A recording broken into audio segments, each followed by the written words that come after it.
रुक करेंगे फैसलाबाद का और आपको बताएं चेयरमैन पीटीआई की हमशीरा उस्मा खान के खिलाफ मुबैना करप्शन के मुकदमे का मामला उस्मा खान वकला के हमरा अदालत में पेश हुई। एंटी करप्शन कोर्ट के स्पेशल जज अब्दुल रहीम की अदालत में केस की समाअत। अदालत ने वकला को दलाइल के लिए 21 दिसंबर को दोबारा तलब कर लिया।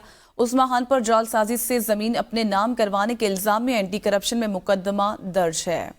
आपको बताएं कि फैसलाबाद में चेयरमैन पीटीआई की हमशीरा उस्मा खान के खिलाफ मुबैना करप्शन का ये मुकदमा है।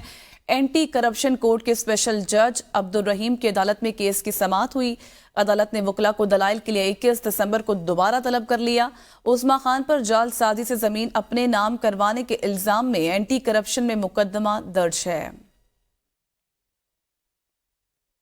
चेयरमैन पीटीआई की हमशीरा उस्मा खान के वकला के हमरा अदालत में पेश हुई और फिर जो समाअत थी वो 21 दिसंबर को तक के लिए मुलतवी कर दी गई है और दोबारा दलाइल जो है वो तलब कर लिए गए हैं।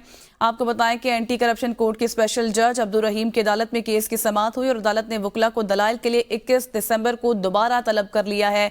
मनान अशरफ से बात करेंगे। मनान, 21 दिसंबर को दोबारा तलब कर लिया गया है।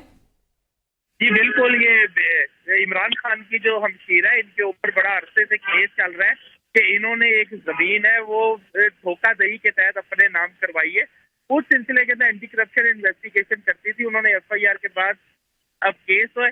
केस के अब दलाइल के ऊपर ये बात पहुंच चुकी हुई है। 21 दिसंबर को जो इमरान खान की हमशीरा है उनके वकला पेश होंगे और वो केस पे दलाइल स्टार्ट करेंगे, क्योंकि इससे पहले दलाइल नहीं चल रहे थे बल्कि सर इन्वेस्टिगेशन की जो रिपोर्ट थी या उसका जो मतन वो सारा कुछ पेश हो रहा था। लेकिन अब दलाइल होंगे और उसके बाद केस का फैसला आएगा कि आया कि उन्होंने वाकई सही, अब बाकायदा दलाइल होंगे। बहुत शुक्रिया मनान।